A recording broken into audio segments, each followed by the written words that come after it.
Assalamualaikum warahmatullahi wabarakatuh. Waalaikumsalam warahmatullahi wabarakatuh. Ayo kenapa kaget? Masih semangat ya siang ini? Kita tepuk semangat dulu. Tepuk semangat.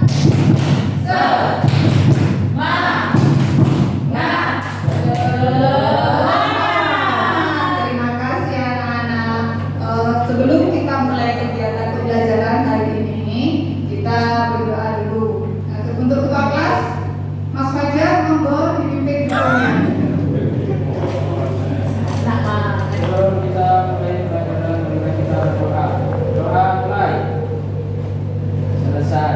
Terima kasih. Nah, hari ini kita belajar tentang coding. Minggu kemarin kita sudah belajar tentang coding. Ya, masih ingat belajar apa ya kita ya? Berpikir komputasional. Ya, berpikir komputasional. Berpikir komputasional itu ada memiliki berapa unsur? 4 unsur. Yang pertama, Komposisi. komposisi. Yang kedua, pola. Yang ketiga, abstraksi. Dan yang terakhir, algoritma. Nah, kali ini kita akan belajar tentang konsep dasar kecerdasan artifisial dan etika penggunaannya.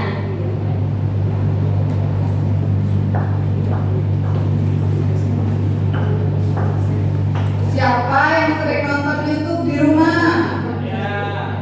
Ya, Mas Bob biasanya nonton apa? Nonton sepak bola. Siapa lagi yang lainnya? Ayo yang cewek-cewek. Ya, Mbak Ayu.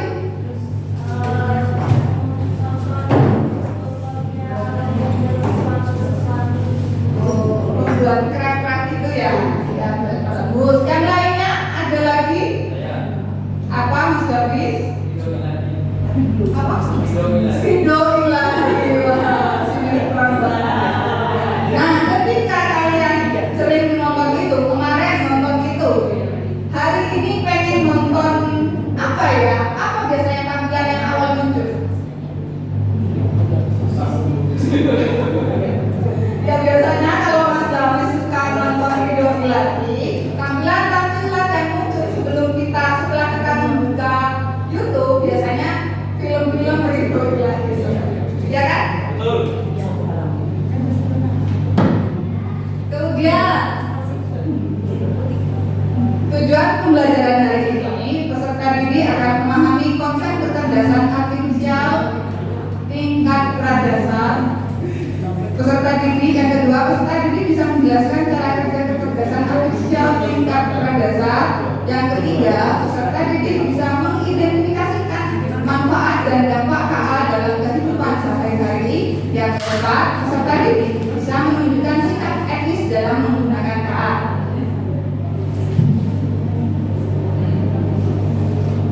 Nah, sebelum kita ke langkah selanjutnya, guru punya video YouTube tentang kecerdasan artifisial.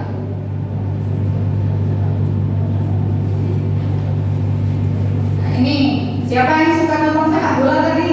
Ya, Mas Bagus.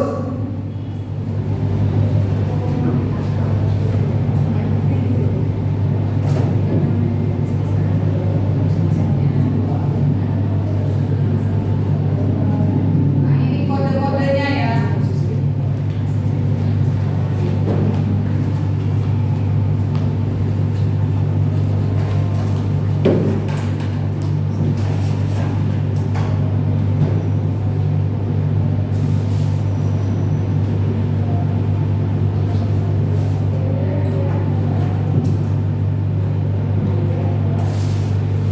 Sekarang kita apa sih KA itu? Konsep dasar KA.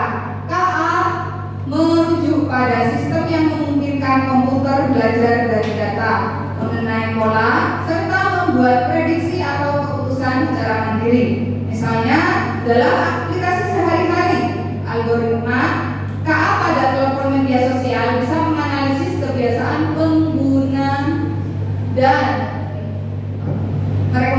merekomendasikan konten yang relevan. Semakin sering video bertema tertentu, semakin akurat sistem dalam menyiarkan video serupa. Hal ini menunjukkan bahwa KA mampu mengadaptasi diri berdasarkan pengalaman, meskipun cara kerja dan kecerdasannya berbeda dari manusia. Nah, tadi seperti Mas Bob, terus Mas Davis, Mbak Ayu, tadi kan suka nonton video. Nah, videonya itu kan pasti yang tampil, yang biasa yang ditampilkan itu aja kan, kecuali kalian mencari sendiri, mencari lagi judul-judul yang baru. Sekarang perbedaan mesin KA dengan non-KA. Mesin KA memiliki cara kerja yang dapat belajar dari pengalaman atau data, lalu dapat menyesuaikan tindakan dan bersifat fleksibel dan dapat memberi keputusan. Contohnya Google Maps. Siapa yang sering menggunakan Google Maps di sini? Ya. Terus Face Unlock di HP. Siapa punya HP semua kan ya?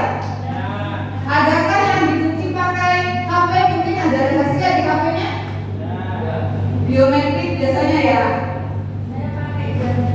Oh, pakai finger. Ya, itu juga bisa. Jadi kalau bukan jari kita yang menempel, kita tidak akan bisa membuka kunci HP-nya. Kemudian mesin non-KA memberikan cara kerja hanya menjalankan instruksi yang sudah diprogram manusia, bersifat kaku dan tidak bisa belajar sendiri. Contohnya kalkulator dan mesin cuci. Nah, di sini ada beberapa gambar. Sekarang kalian sebutkan mana yang mesin cerdas dan mesin non cerdas.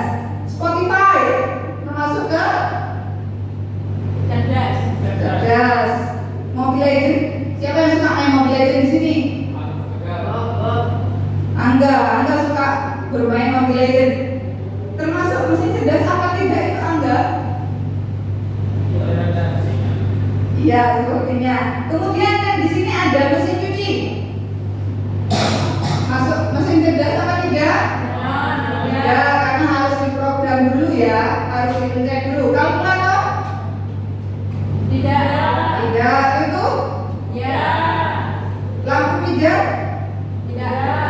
Nah, di sini juga ada ini vacuum cleaner atau pembersih yang sudah cerdas itu. Jadi tanpa dipegang. Biasanya kalau yang ada yang di rumahnya guru, vacuum cleanernya masih dipegang. Jadi butuh bantuan manusia untuk mengoperasikannya. Sedangkan kalau yang ini cukup dipencet saja, jalan sendiri. Siapa yang punya di sini? Belum sama kayak guru ya. Maaf ya. Sekarang cara kerja kecerdasan artifisial. Siapa yang suka menggunakan Google Maps tadi? Mbak Kris mau ke rumahnya Mbak Ayu.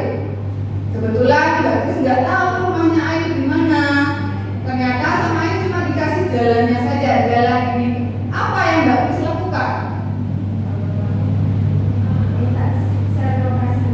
Share lokasinya. Nah, ketika di share lokasi, si HP tadi sudah mengidentifikasi ya, menginput datanya, kemudian memproses, lalu jadilah Google Map-nya. Jadi jarak-jaraknya sudah terukur.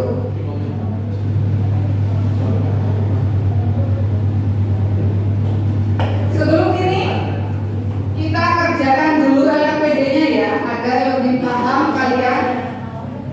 Kelompok 1. Di sini ada gambar tentang manfaat penggunaan KA dalam kehidupan sehari-hari. Kalian warnai, kemudian di halaman berikutnya ada tentang apa pengertian KA menurut versi kamu, serta berikan 3 contoh KA yang ada di sekitar kita.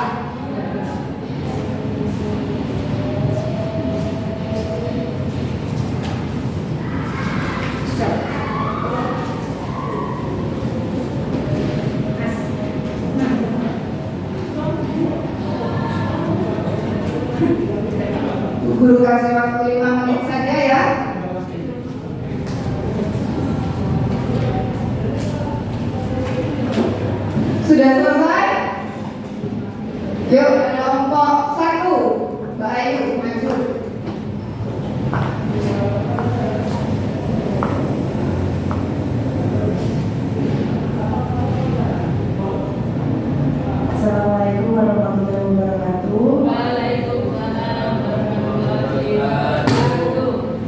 Demikian presentasi dari saya. Assalamualaikum warahmatullahi wabarakatuh. Waalaikumsalam warahmatullahi wabarakatuh. Diberi apa Rek kalau sudah menjawab pertanyaannya? Wow. Ya, diberi apa?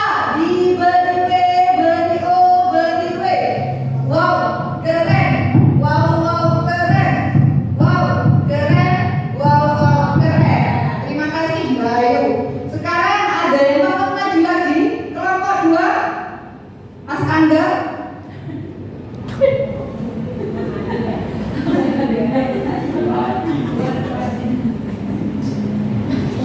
Lanjut dan Arif. Waalaikumsalam warahmatullahi wabarakatuh. Terima kasih Mas Angga. Sekarang dikumpulkan ya anak-anak tugasnya.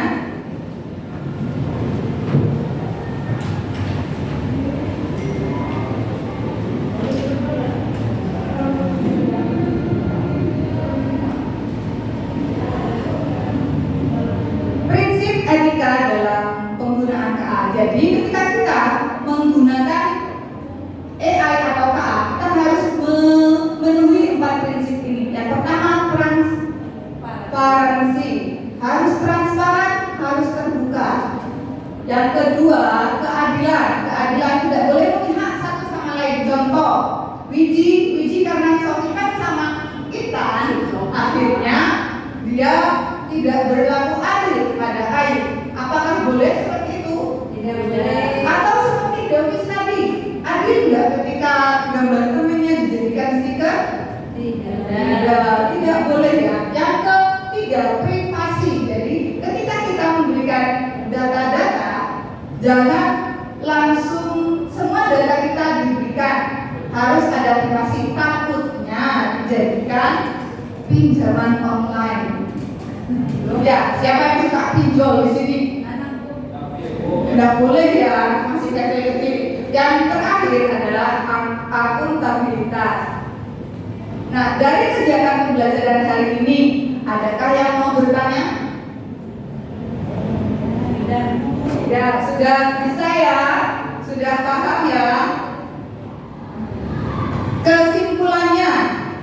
Kesimpulannya, teknologi digital dan kecerdasan artifisial dapat membantu kita, namun kita harus bijak dalam menggunakannya. Jadi, ketika kita menggunakan AI, jangan terlalu terlena, karena AI ada positifnya, ada negatifnya. Sudah, cukupkan sekian pembelajaran kali ini. Terima kasih. Wassalamualaikum.